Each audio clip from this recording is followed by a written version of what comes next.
comfortable, you can tell us when to stop, like if you want to Sure. start a Q&A. So I think that would be Okay. great. Yep. So Ritom and I, we are editing this book called The Blue Victorian, where we Yep. are trying to like combine and converge two marginal areas of like water studies and then Victorian studies, and then we will be Hmm. like, since what you have done in Victorian, I mean the introduction to Blue Humanities, you have talked Hmm. about Walt Whitman, you have talked about Wordsworth, not so much talked about works of Emily Dickinson and Yep. stuff like that. So we thought that why not we do that while working talking about Victorian texts? Because the more we read Victorian text, we know that like certain aspects are highlighted while talking about like Victorian morality and stuff like that. So why Hmm. not like bring a hydrological angle to the text of Victorian literature? So that's what we have been talking, and then we got to like read so much, and I it's my area of research is Blue Humanities itself. I'm Yeah. doing my PhD in Blue Humanities. So Ritom also started working in Blue, like started reading Blue Humanities back then. So it was like a Hmm. very good moment for us to get this opportunity to interact with you in person. So we are Hmm. really, really very grateful for that. So to have you on board with us. Hmm. It's like a Excellent. dream Well, for us. well, thank you. I'm very pleased to talk with you. I mean, I absolutely agree that there's a kind of a wealth of material in 19th century Victorian studies. I know some people who were working in water-related fields in Romanticism, Right. um, and obviously all these things are connected in cognate fields: Romanticism, Victorian, novel studies, um, and the whole goal, I guess, of the Blue Humanities at this stage is just to sort of seed lots of different discourses and conversations. And so I'm Right. very pleased to chat with you this morning or this evening. And you have more specifically worked so much on Shakespeare and Hmm. Wordsworth. So that was, I think, a huge inspiration for us that we can Hmm. like find a more hydrological and unexplored aspects of some texts which have been talked about so much. Yeah. So I think, yeah, that has been a point. Hmm. And when we started, I think I sent you this poster. After that, Hmm. a lot of people, in India, I think we didn't know ourselves that a lot of people are interested. So many people are Hmm. interested in Blue Humanities. People Hmm. showered so much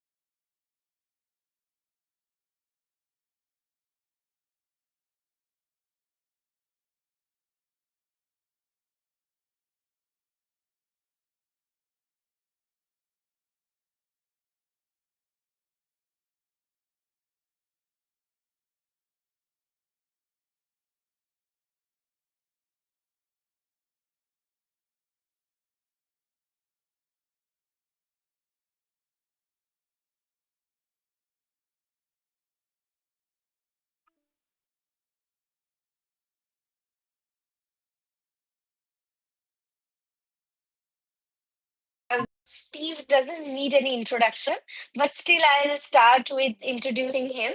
So, Professor Steve Mentz is a leading literary scholar and one of the foremost voices in the field of Blue Humanities. Actually, he's the person who coined the term Blue Humanities itself. He is a professor of English at St. John's University, New York. Mentz's work reimagines early modern literature, water, ecological literature, and the unruly forces of the sea. His scholarship navigates the shifting tides between literature, environmental studies, post-human studying, urges us to think with and through water as the medium of understanding, understanding humanity.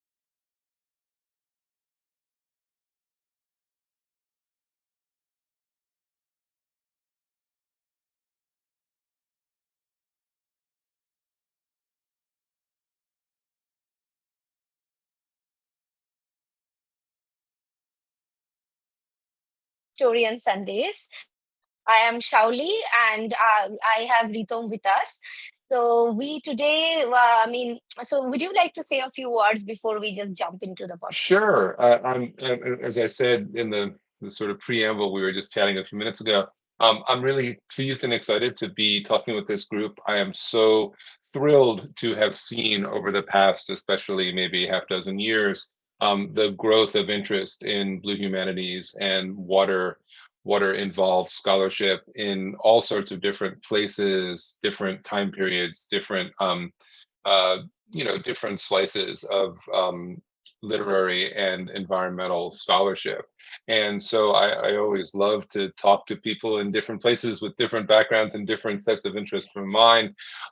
And I'm particularly excited to do that today. I will say one thing to the sort of coining question. Um, like there is a story of the blue humanities in which I am the person who came up with the term, but Yeah, yeah, I really don't love the sort of ownership claim that that makes yeah, for yeah, me. definitely. There's a lot of people involved in this discourse. I think this is Most one of the definitely. things in which you might say it's been invented simultaneously in multiple different places and areas, including people who have been doing this work for a longer Yeah, time than I. I think there is a way that the blue humanities as an international um, discourse right now is the meeting of many different kinds of definitely. projects and practices. And so I'm definitely like in it and part of it, but I sometimes get a little nervous, or Yeah, it yeah, makes yeah. me feel un and earn, it's like language, right? Nobody owns Right, language. We just right. use language and participate and share and share in a kind of collective practice. So I think, yeah, that is very generous and very mm, benevolent of you to be this mhm, grounded, because I think that since I have read your book, I mean, all the books that the work that I have read mhm, of yours, I have seen that you have done that. I mean, you have done that very inadvertently. I remember even in the introduction of Blue Humanities, there is an mhm, entire page of citation where you have given the due credit of it, like mhm, this field, to all the people, even the like you are yourself a swimmer, so you have talked mhm, about the people who have contributed to this field. You have then talked about Rachel Carson, then you have talked yep, about John Gillis. So I think that you have done that, and mhm, that was very admirable, to see that how you have always been this person to give credit to all the people who mhm. have contributed to this field. Yeah, and I do think of that as a kind of academic Exactly. ethic, right? Like we are Definitely.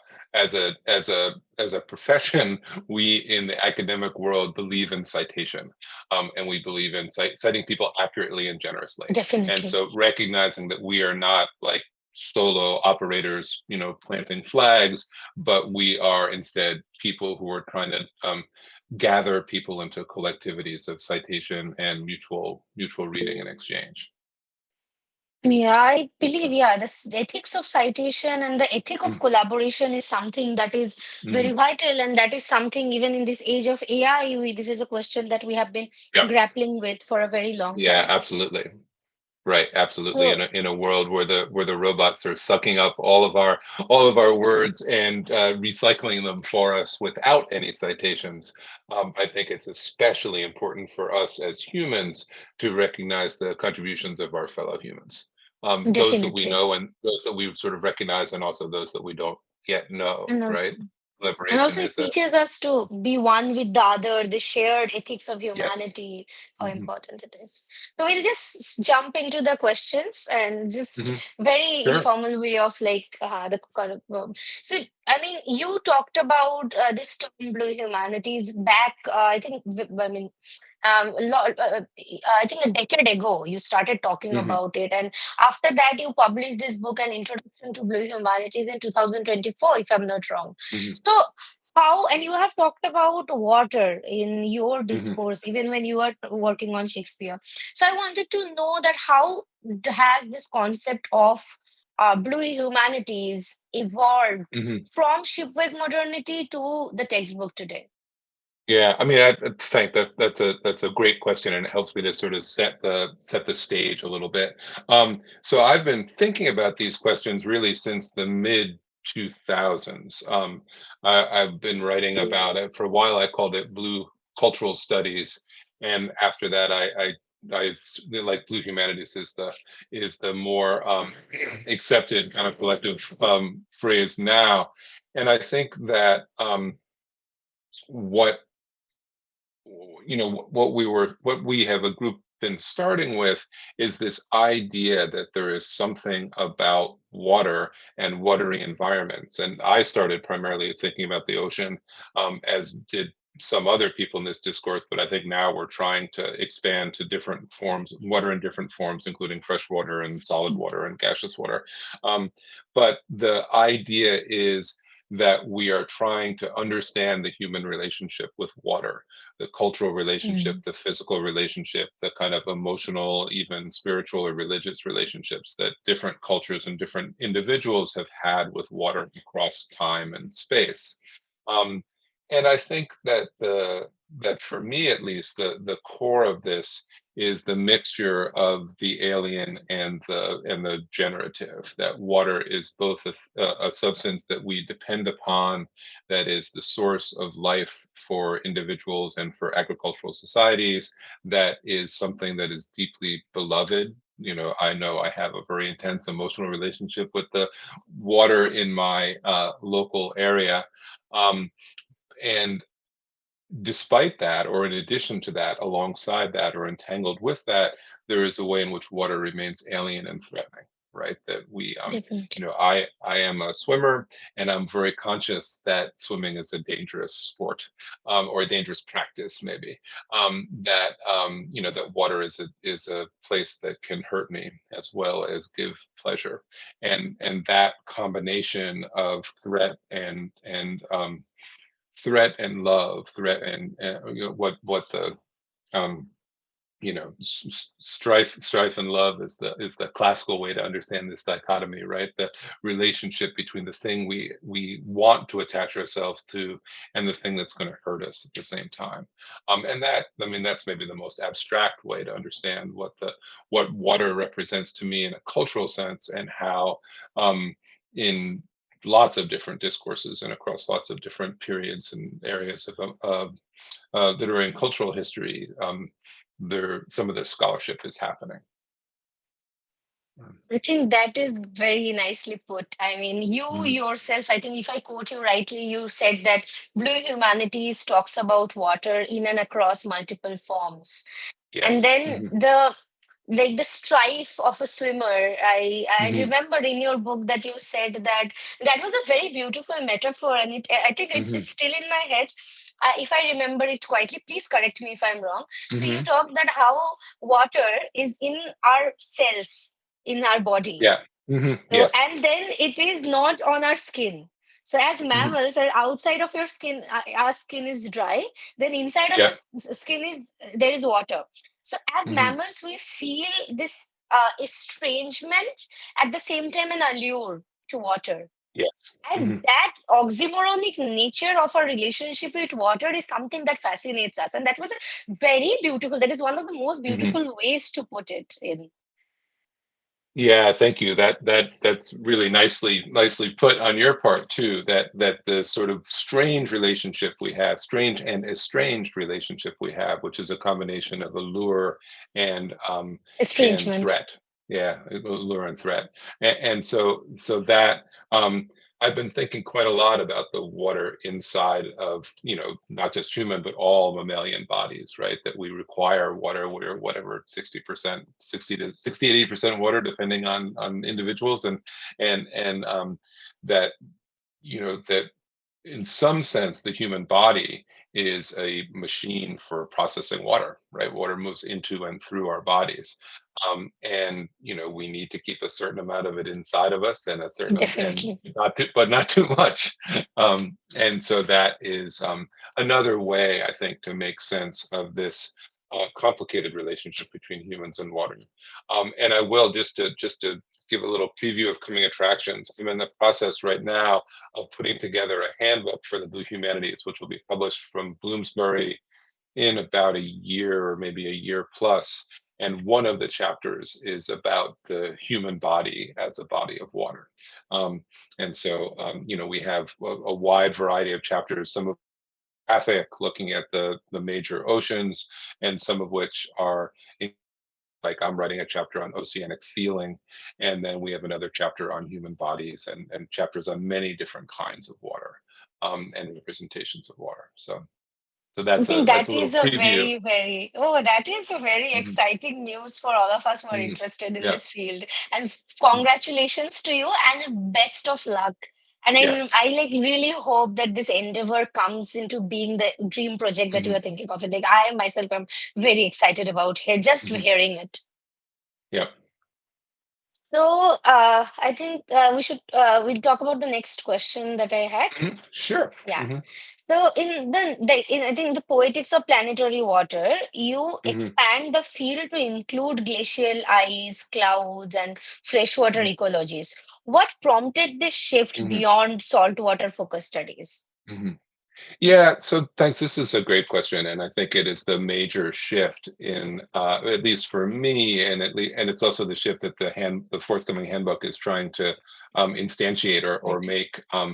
make palpable. Is for many people, I mean, there's been a lot of literary scholarship and environmental humanities scholarship about the oceans, and also a sense when this work is beginning in the late 1990s and the early 20th century that there has been a kind of collective forgetting of the ocean in the Mm, late 20th century.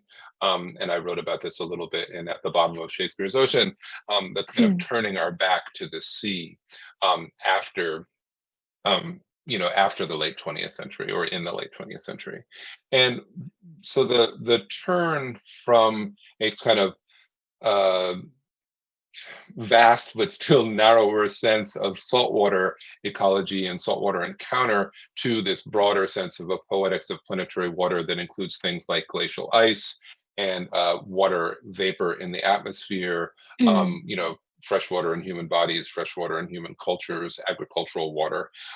That is an attempt to take some of the insights that came out of the ocean scholarship and to consider the ways in which fresh water is both it is the water we depend upon, right? The water we need to live as individuals and as agricultural societies, and also it still has a little bit of that alien threat in it. Even the you know the clean fresh water that we drink is also potentially threatening to us, and if there's too much of it in the wrong place.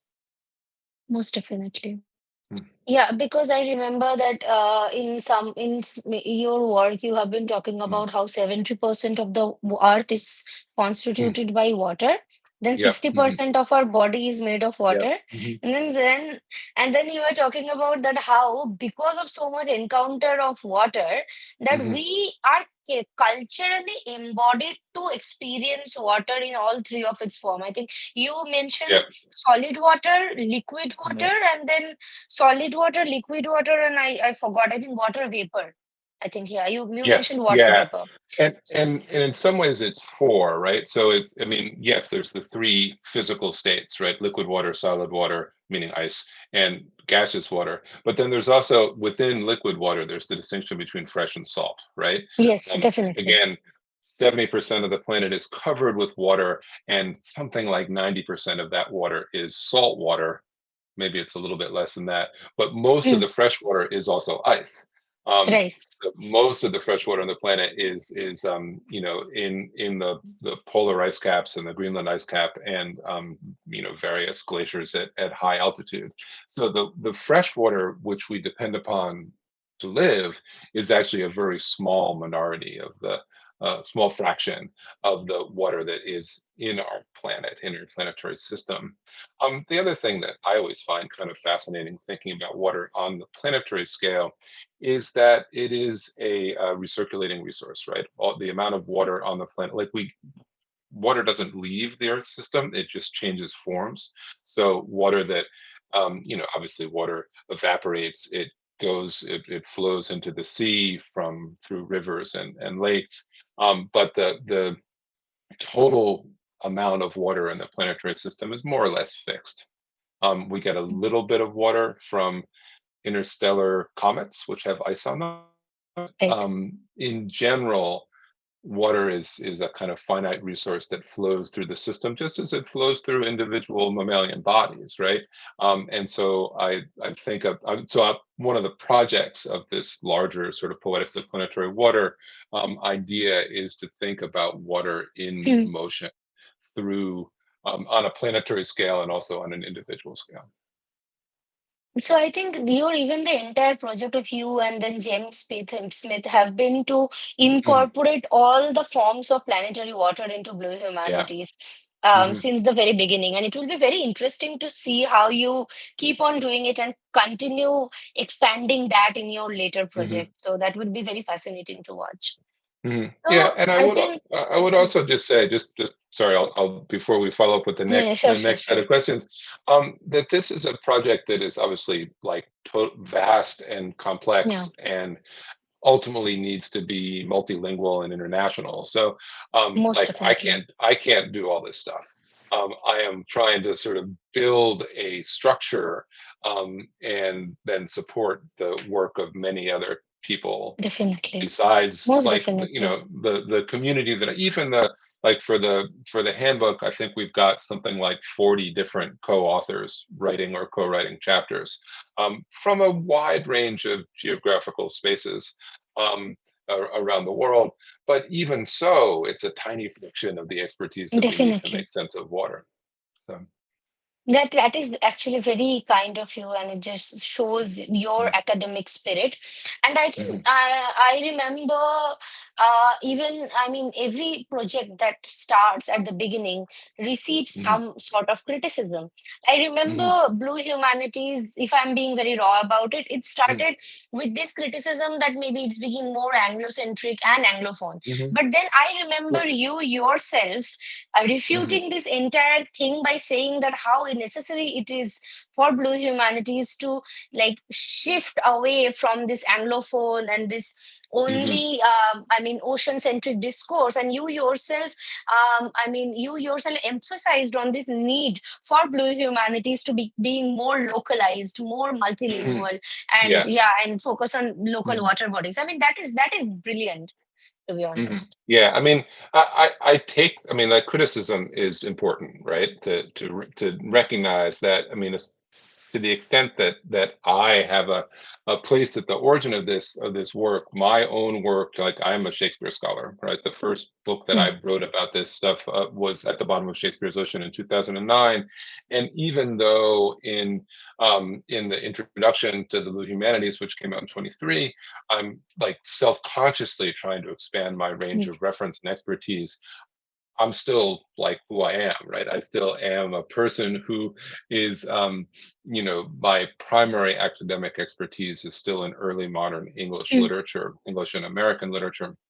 And so I'm both building out and also looking to, as I suggested before, build a kind of structure that other people can take up in different languages and geographies and historical periods. Yeah, that was for I think a South Asian scholars and Hmm. many more South Asian scholars like me. It was very nice to see that. Hmm. I mean, that encouraged us to connect this Hmm. cultural text or even regional and localized narratives with this broad and evolving field of Blue Humanities. So I see there are a lot of Q&As already. So Hmm. I think we will finish like the questions, and then we will answer all the queries that you have. Hmm. That sounds great. Yeah, I've seen a few questions come up that I would like to respond to Mm. in a little bit. But did you have more that you wanted to do first, Shanley, or do you want me to go directly to the Q&A? I think we can do a bit more with the question. So you can tell me the Okay, moment you want me to sure. stop with the question. So I That sounds remember, good. yeah. So I remember when we were having the correspondence over mail, Hmm. you told me that you would like to talk a bit about Melville. So I just thought a bit about the questions that I can ask you on Melville. Hmm. So I have seen this Moby Dick appears among one of the foundational texts in Yeah. if I talk about an introduction to blue humanities. So I wanted to ask you that how does it fit into the planetary water framework you propose? Hmm. I mean, you have talked, and I think following that, I would like to ask another question. That is that Yeah. recently you wrote the Blue American Forms. So you Hmm. compare Melville with Pynchon and through the themes of submersion and buoyancy. What Hmm. draws you to these Hmm. paired dynamics of threat and promise in Melville's oceanic imagination? Hmm. I mean, that was a very nice combination. Like, I could never think that Hmm. Pynchon and Melville could be put together and then talked about. Hmm. So thanks for that question. I mean, both the question about the sort of centrality of Melville. I mean, the obvious answer to this is that I'm American, and that Melville is speaking from my local cultural heritage. Melville, Melville also, spent a significant part of his life in New York City, Mm, um, and in upstate New York. I live a little bit up the coast, not exactly in the direction of Melville, but up the coast in Connecticut. But I think that so there is a way in which Melville speaks to something very local to me, local in the northeastern United States. But I also think that the ambition of Moby Dick is clearly to write a kind of global epic, mm, a global epic that is explicitly trying to move offshore. One of the phrases I've used over the years to describe the blue humanities is an offshore trajectory.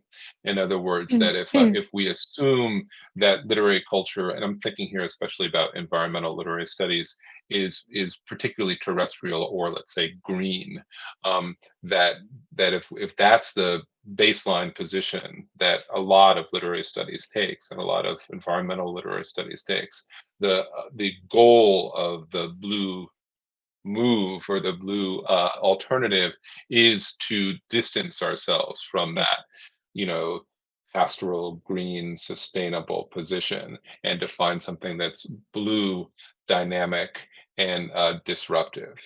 Um, the thing that I particularly love and value about Melville, while also recognizing that, like any other author, of course, he's partial. He's a white American man from the 19th century.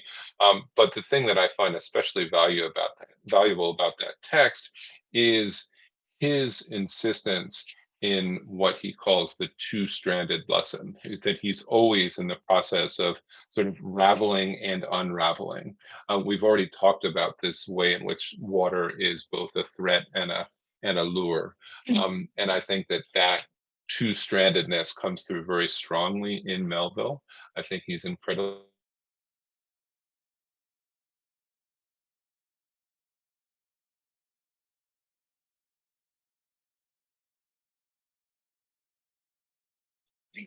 and I think that that's the sort of the real ultimate subject of Moby Dick, and that the things that Melville gets his literary fingers on in the mid 19th century in America have this sort of massive have these massive possibilities for Mm, later work.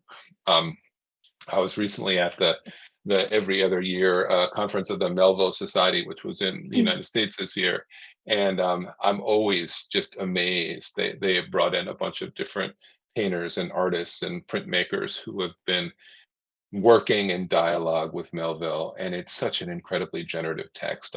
My most recent book was a book of poetry in dialogue Right. with Moby Dick, Sailing Without Ahab, Mm. and like there are lots of people who are inspired and intrigued and fascinated and obsessed with this book. So I'm not the only one. Yeah, most definitely. I remember reading papers, and like each time I'm reading anything on Melville, I Mhm, see I'm not fascinated by how people come up with different perspectives to talk about Melville, mhm, bringing the Heideggerian discourse, and then comparing Melville with Walt Whitman, then talking a Benjamin yep. from the perspective of Walter Benjamin, and I mean Mhm, that is yeah. very fascinated to see people's creativity in and Mhm, I think it's not only people's creativity, it's about how multi faceted this text yeah. itself is, Mhm. how many meanings it can generate. And that is very fascinating to see. Mhm. Yeah, I mean, it's clearly one of these encyclopedic texts that try to put all the things into one thing. I mean, Yeah. this is an ancient genre, and in some ways, is classical epic does this as well, both in the sort of Western and the Eastern traditions. Like the idea that you can have a single text which contains the So entire many world, meaning. Hmm. whether this is in Homer or in Melville or in Hmm. Joyce's Ulysses or Don Quixote, or like there are lots of texts that have this structure. Um, Definitely. Melville is particularly fascinated with water, which is one of the reasons he's super interesting to me. Like again, not the only one. Yeah.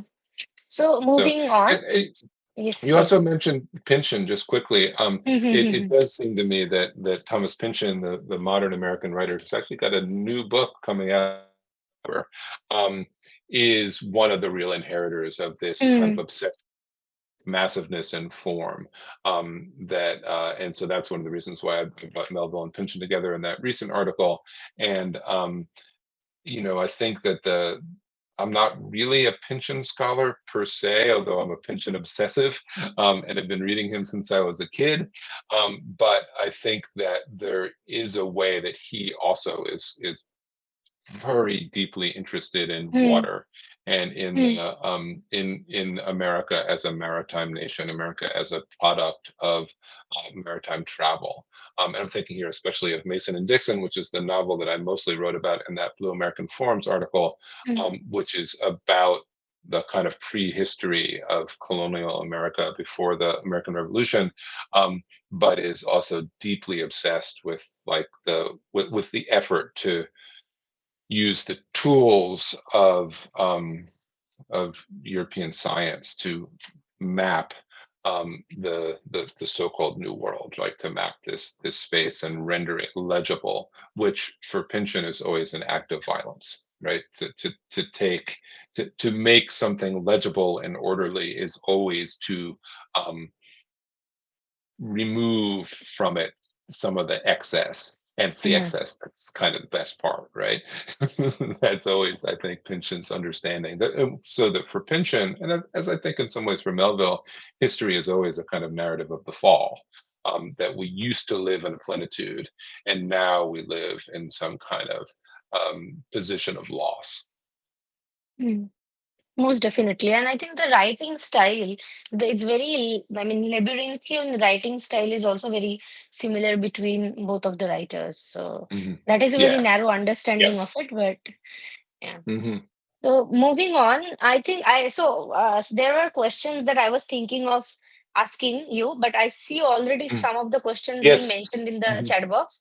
So I think I'll move on with another other questions. So Hmm. I'll ask you the most prominent question so that like people are asking a lot of questions. So I'll ask you the prominent questions Hmm. that I have, Sure. and then we That can sounds move on great. with the Q&A.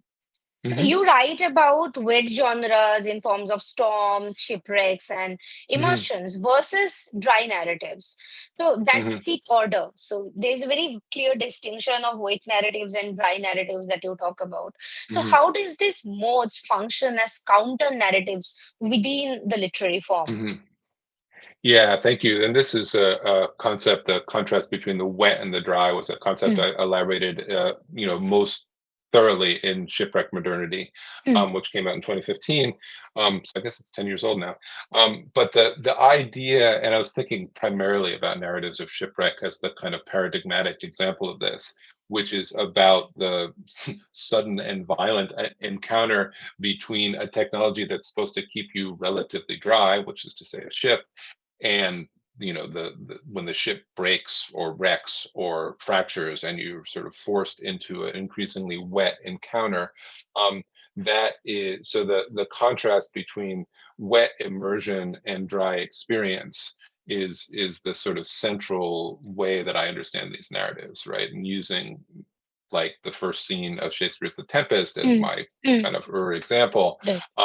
that we have a sort of semi-orderly political system that breaks into pieces when the ship is in the process of wrecking, although it doesn't really wreck because of the magical story that the play goes on to tell us. But the wetness and dryness in this sense are a kind of exchange, right? You have a wet encounter with the ocean or the rocks or the ship, or the broken ship, and then you have a kind of after the fact attempt to dry it out with narrative, Right. retrospection or understanding. And I see these things as in tension with each other in some ways, like buoyancy and submersion in the article about Melville and Pynchon, that you Mm-hmm. have one thing that brings you up and one thing that brings you down, and they're always in a kind of competitive relationship with each other. um, Yeah, that is uh, very, very nicely put, to be mhm, honest. That is very yeah, nicely put. yeah, mhm, So you have, I mean, you have talked about the poetics of planetary water crossing scales mhm, from individual bodies to global waters. So how do mhm, you manage the interpretive these scales in your teaching and mhm. research? I mean, that is the question that I also wanted to Yeah. ask you for, specifically for the researchers who are working on the Mhm. humanities. Yeah, I think that I mean, this is the great challenge, right? And I think, I mean, as a teacher, I try to always recognize that this is something that like no single individual has the capacity to work over across all these multiple scales at different times, or and like we are all limited by our own experience and understanding and capacity.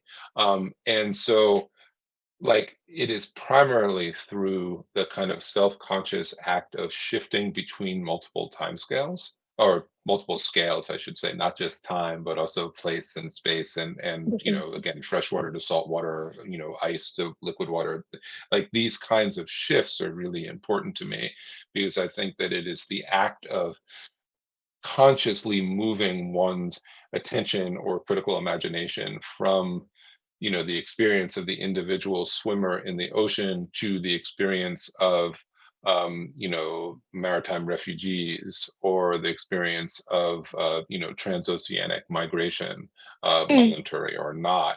That it is the like the individual experience has something to tell to the collective experience and vice versa, and it's the movement back and forth across and between scales that enables insights that are themselves, of course, always partial and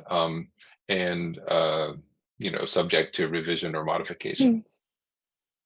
Definitely, most Hmm. definitely. So, I mean, I remember that in all of your works, you talk about some form, and I think you talk about personal experience. I have seen that Hmm. in Yeah. your works, and that is something that becomes more wholesome about your work. That there's this Hmm. element of personal experience that is there in your works, and Hmm. you have mentioned in all of your works that you are a swimmer. You have even Hmm. talked that after the podcast that you will go for a swim yourself. So Yes. Hmm.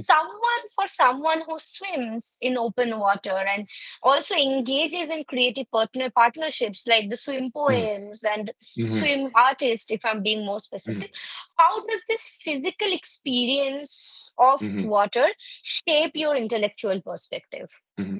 Yeah, thanks. I love this question because this is really so central to my practice as a thinker and a writer.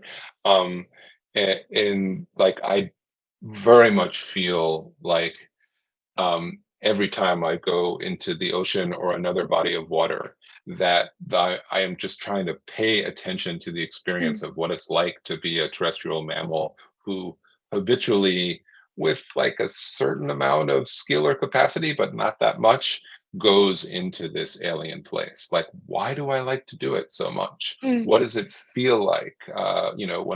When I swam yesterday, it was a little windy, and so mm, how does that affect my experience?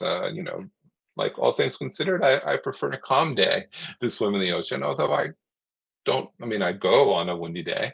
And so I think about um, the experiential understanding that I get from this particular practice. And mm, I could get it from sailing or kayaking, or like there are all sorts of water practices that humans do. mm, My personal one that I do most often is swimming in the ocean.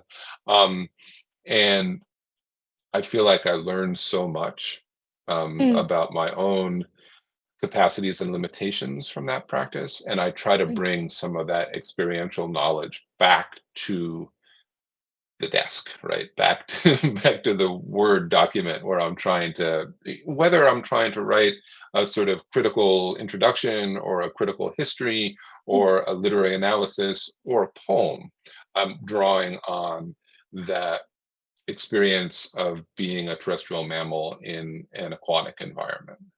Um, the other kind of phrase that I often think about, I mean, I do often like take little rhetorical pieces with me when I swim. So if I'm working on the opening for an article or if I'm working on a poem, I'll sort of be thinking about it and try to work through the phrasing or the thinking while I'm swimming.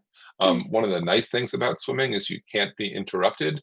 Like nobody calls you on the telephone, you don't get any email pings. You know, you're like truly in this position of sensory immersion or sensory deprivation. And it's a really good time for a sort of meditative thought. But the other phrase that I use, this is one that I've taken from the 17th century French mariner Samuel de Champlain, who was one of the early explorers of the area that's now Canada. He wrote a treatise on seamanship in the 17th century, and he includes as a kind of marginal note when he's describing a particular episode, experience is better than knowledge. And he's thinking about that as a sailor, right? It's better to have been to the place and done the thing than to have all the theoretical knowledge you can possibly bring to the table. And I think about that a lot. About, like, again, I'm an academic and I spend a lot of time working in books and texts and Mm, archives. And I'm a big proponent of the kinds of knowledge and mm. the range of knowledge that we can get from text and language. But experience also has a particular, I mean, experience teaches in different ways than books do. And I think it's important to keep one's ears and other senses open to the teaching that can happen through experiential means. So the That experience is is the better than brilliant. knowledge is experience is better than knowledge is one of my sort of like blue humanities I don't know, mottos, I guess, that I think about a lot, both when I'm swimming and also when I'm writing or when I I'm think that teaching is or one of the best points to that is, I think, one of the best takeaways that the hmm audience will be taking away from this lecture hmm today. The hmm importance that you have put on experience, and that is very evident from your work. And I think that's why the audience and the readers can well feel very well connected with your work because of the personal connection that you hmm feel with water. And I hmm remember being a person who is very interested in I mean, fine arts, and I think from yeah. Matisse to the people who have so much focused on water to Monet. I believe hmm that that's why I could found a very nice retreat in Blue Humanities. And you and your books have talked about not only poems but also novels, and the people who have hmm read your works know that you have talked about art, and you hmm have given so much importance to artists talking about hmm the hydrological motifs, and it's actually very nice and very wholesome to see. hmm Yeah, no, I've been really fortunate to collaborate with some visual artists and conceptual Mm, artists. One of whom, Vanessa Dawes, is a artist based in Ireland who's also a long distance swimmer. She has mm. swum across the English Channel.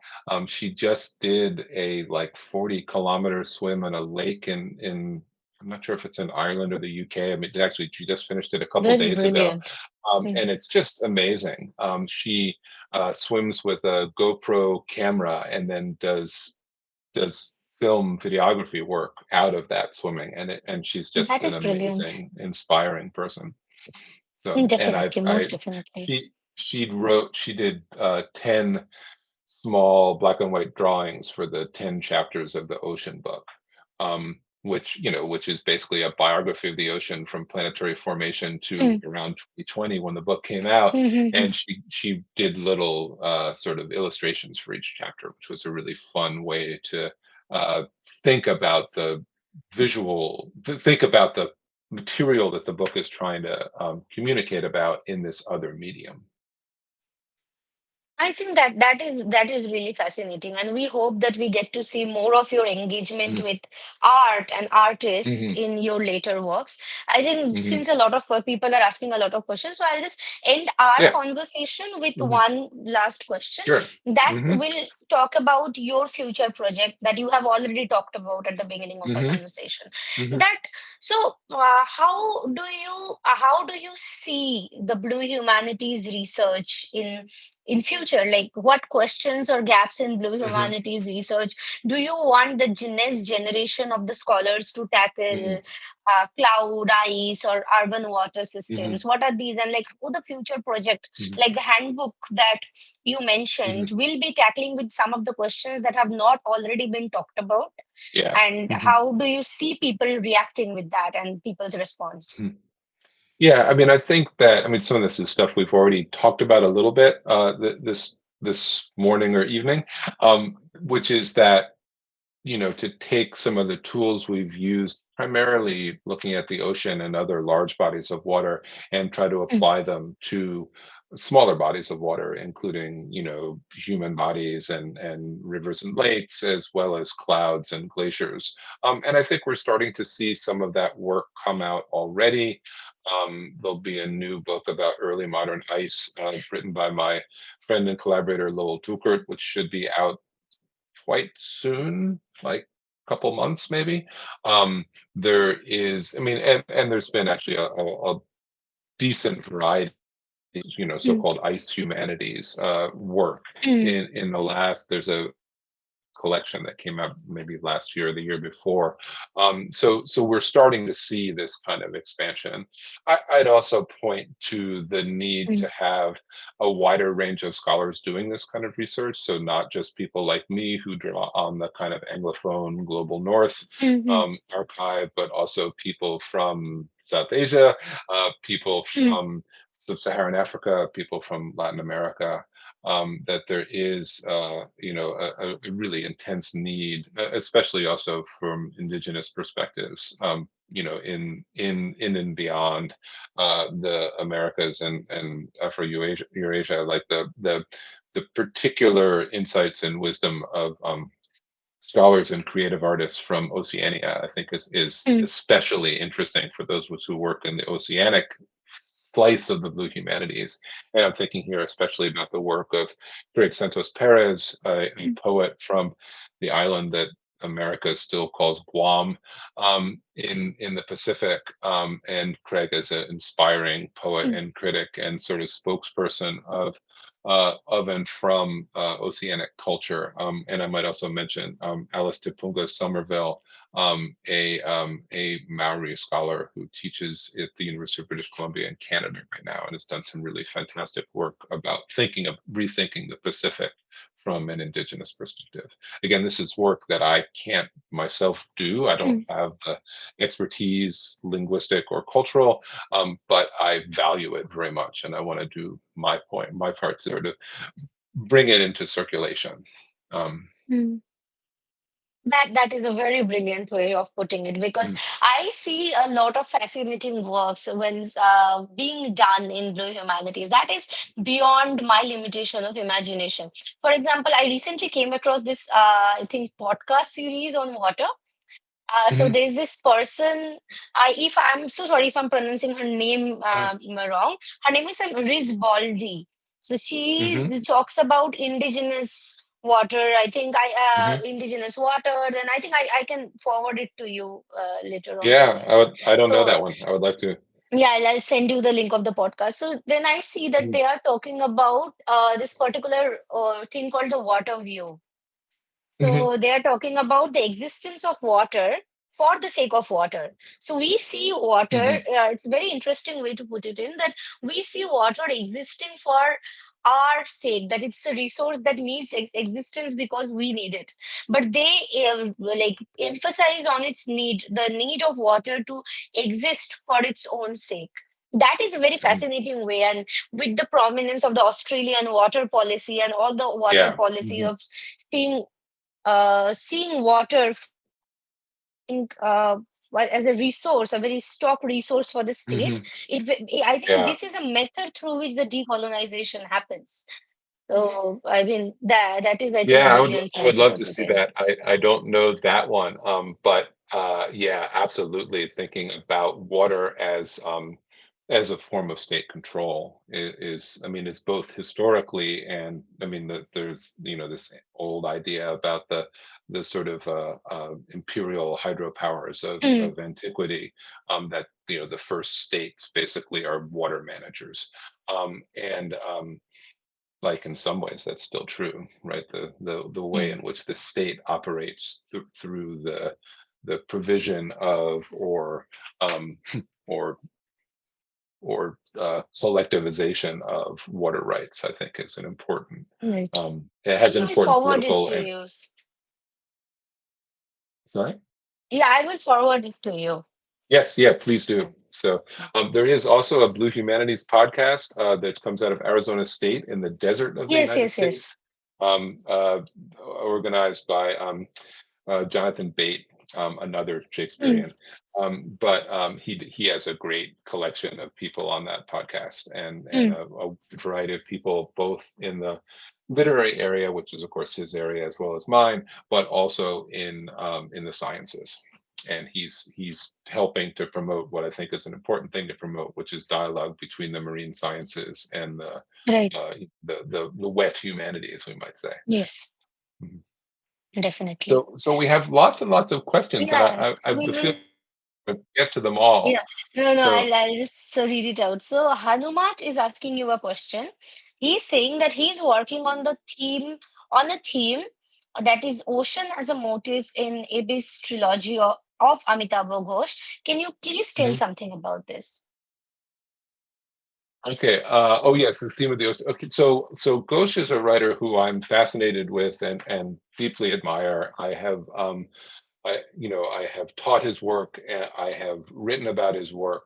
He's an incredibly interesting writer. The Hungry Tide, I suppose, is my favorite, set in the Sundarbans, and I think that. Um, I mean, the Ibis trilogy, which the question mentions, is of course. I mean, it seemed to me when I was reading the Ibis trilogy that part of the literary project is to undo the British imperial maritime novel. It's one of the other questions I saw briefly. It mentions Joseph Conrad, who's Mm, another writer who I greatly admire and am very influenced by, um, and who is also writing about British imperialism in the 19th century, maritime imperialism. And it seems to me that Ghosh is trying to sort of undo some of the culturally mm, consolidating aspects of the 19th century maritime novel. Um, and I mean that's one of the ways I tend to think about mm. and approach. I mean the Ibis novels, especially because they're set in the 19th century, but even something like Gun Island, his more recent book about maritime migration in the Mediterranean, in and Mm. beyond the Mediterranean. Gun Island. Um, Mm. yeah, Gun Island. Yeah. So S- I hope that's helpful. And I also think that like more work needs to be done on Ghosh as a maritime writer. Um, mm, and also integrating Ghosh's historical criticism, his recent book mm, about opium, his well-known book, The Great Derangement, about mm, environmental novels, especially. mm, I think it's always interesting when a writer is also a critic to apply the writer's mm. own strictures on himself. And I think that Ghosh, It's I mean, very I witty way think of writing. yeah, I think in Gun Island, especially, he is trying to do the thing that he says in The Great Derangement hasn't been done. Mm. So it's Yeah, interesting to think about that you sort of set up a problem and then you try to solve it with your own practice, which strikes me as a right. great way to proceed. Yeah, that is very well answered. I think Hanumat will be very, I think he will benefit a lot from this conversation. So Shritama is asking a question. I think you can unmute yourself and ask Steve the Hmm. question. Hi, Dr. Mains. Good morning. My Morning. name is Sritama Chatterjee, and I'm joining from Pittsburgh today. I really appreciated the conversation that we just had on shifting of different scales, and you Hmm. mentioning the Blue Humanities podcast that comes out of Arizona. So, my question picks up on those threads. Um, Over like the last decade or so, forms of addressing scholarship within water studies, Hmm. blue humanities, oceanic humanities has changed so much. Whether it's in the form of exhibits, whether it's in the form of podcasts, whether it's in the form of your long running blog. Hmm. Um, so how do you see that the forms of doing Hmm. Blue Humanities scholarship today also takes up this shifting scales of water scholarship that we are doing today? Hmm. That's like the first question, which Hmm. immediately brings me to the second related question. As scholars in the humanities, and especially in the United States of America, or Hmm. even in other parts of the world, Yeah. we are often part of interdisciplinary settings where Hmm. our expertise and knowledge is valued because we bring a unique perspective of Hmm. storytelling and language to it. But I have also seen, while being part of this tremendously interdisciplinary settings, when we are talking about water, that our expertise and what we bring to the table values when it comes to the communication of it, or when it comes to the language aspect of it. And like personally, as an early career scholar, I Hmm. am struggling, if I to say, to communicate that, well, humanities theorizing is a legitimate mode of theorizing in itself, where language matters, where storytelling matters, Yeah. but it is not just communication alone. Hmm. And this is so important when we are talking about something about water and the different forms of, freshwater poetics or salt, or different forms of, water bodies. I'm curious that because as someone who has been part of so many interdisciplinary Hmm. settings, you kind of navigate this kind of like questions or boundaries, because I feel like there is a lot that I can learn from that. Hmm. So thank you. Those are two really excellent questions, and I share your goal. I think of reminding our colleagues in the hard sciences and other places that the humanities are not just the sort of PR firm of for the sciences that are that there are some collaborations I think that can take place across that discipline or that disciplinary boundary that don't just require the humanities to sort of like move, to make use of the supposed facts that come out of scientific discourse. And I think that what brings those two questions together about the different forms that academic writing have been taking over the last maybe 10 or 20 years, including blogs and podcasts and other what I sometimes call para academic forms. Open source publishing in some ways fits in this mode. Sometimes open source publishing is just more traditional academic publishing in a different format. But I think that the thing that one of the things we bring as humanities scholarship is real rigorous attention to form. What form means. It does mean something different to participate in a podcast conversation as opposed to writing a book, to write a blog as well as It's not that it's not that blogs and podcasts are replacing books. We still like books, value books, produce books, but that we are self-conscious and aware of what sometimes I think of as the affordances of different forms, like the things that podcasts can do, the things that blogs can do, that books can do, that articles can do, the ways in which our ideas and our language are shaped by the form into which we are putting them, and the ways in which we can self-consciously change or modify that form.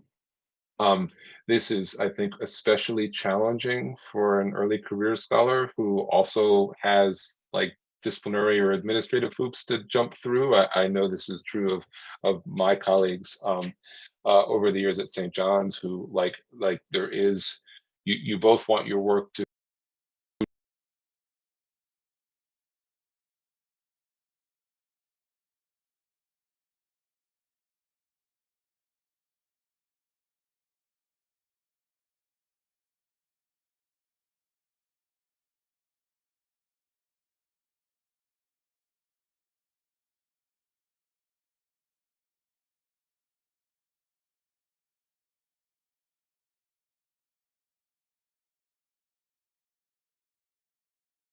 age of increasingly intense water rainfall events, including horrific flooding like we've seen recently in Texas and in Germany and Mm. in many places around the world. Um, and so thinking in particular about floods, I feel like I am increasingly trying to get on the long history of the human relationship between the relationship between humans and floods, which are like semi-predictable, but you know, but so catastrophic in many cases.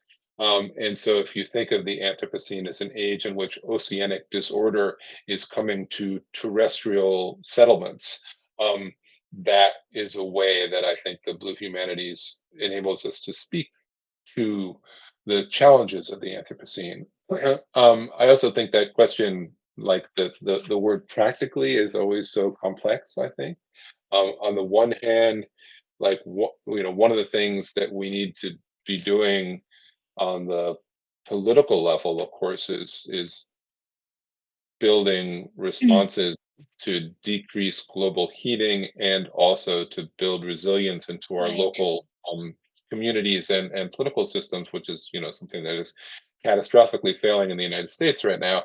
But the the theoretical position of the Blue Mm. Humanities, a kind of awareness of the instability of water, the water in which we have entangled our civilizations and our settlements and our communities, I think can be helpful, probably more on a theoretical level than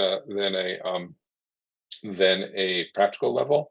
But we are, of course, all Blue Humanities scholars are also citizens, and we also have you know um, a, a political and moral imperative to take care of our communities to whatever extent we can.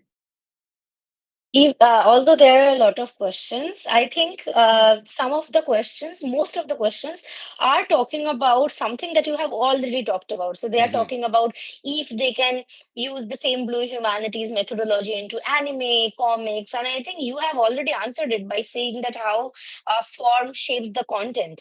And if Hmm. someone reads the introduction to Blue Humanities, I remember I read somewhere that you have talked about how the entire discipline of Blue Humanities also emerges as what Donna Haraway would call a bridge discipline. Yeah. Something Hmm. that challenges this entire idea of the situated knowledge, that knowledge can be Hmm. produced from one privileged perspective in one prevalent form.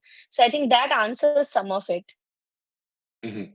Yeah, and I'm just looking at, there's a lot of questions here about particular authors, Yeah. or forms like anime, which I know very little about, I'm sorry to say, um, or drama. And the short kind of collective answer, I think, to a lot of these is that of course these things are deeply susceptible to Blue Humanities methods and practices, and that what I am always excited to see is someone who takes some of these broader ideas about the human relationship with water and applies them in a particular area, in a particular local literature, in or a particular, an individual canonical text like Wuthering Heights, or thinks about how the history of drama deals with water. Obviously there is a it is possible to have a little bit of water on stage, and there often is a little bit of water on stage, but the setting and like the idea that the stage can be the deck of a ship is a familiar thing in early modern English drama, including, like, for example, the opening scene of The Tempest. But there is a kind of tension also between the abstract representational quality of the stage and the desire to make it represent this real thing, which is the deck of a ship. Um, there's lots more that I'm never gonna be able to get to because I have to go in a couple minutes. But um, I suppose the other thing that I would say, just sort of to wrap up here, is that I'm so pleased to have so many people interested in this work. I have, some of these questions maybe I've answered in books that I've or articles that I've written, but I'd also be super happy to hear from people individually. My email address is mentzs, my last name and first initial, at stjohns.edu, and I would be great to hear from people. I'm very easy to find. You just Google my name and you can find my contact information. And I'd love to hear from you. Also, I mean, the other thing in the area of sort of coming attractions, I am co-editor with Sirpal Opperman from Turkey of the Blue Humanities book series. So if anybody has a larger project, a book-sized project that you're looking for a home for, please reach out, and we'd be happy to be in dialogue with you. You don't have to be finished with it yet, um, but if you'd just like to be in conversation about that, we are interested in casting a wide net in terms of global scholarship in the Blue Humanities. So, It was wonderful talking to you, Steve, after today's lecture. mhm, I think the kind of response that we got from this mhm, entire podcast is enough to see how engaging it is and mhm, how helpful it has been for people. So, yeah, I mean, Congrats, thank you so much for mhm, being here with us today. And thank you for answering all the questions so brilliantly and being so kind.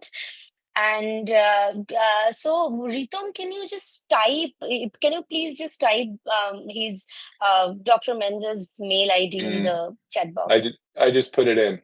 I think Okay. I think we got it. Okay. And Okay. again, it's also easy to find.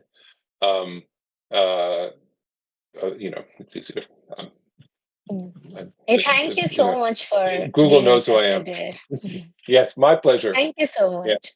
And All right. Thank you so much, sir. that we really hope that through your books, your essays, your poems, and your future collaborative projects, Hmm. you keep on expanding the Hmm. perspectives and possibilities of reading literature through and against sea. Yes. All right. Thank you so much. I really appreciate it. Take care, everybody. Yeah, thank you. Thank you so much. So we'll take your leave today. And it was Yep. such a pleasure to have Dr. Mentz with us today. And thank you so much, everybody, for joining. So to now, we will take your leave. Yeah, thank you. Thank you, everyone.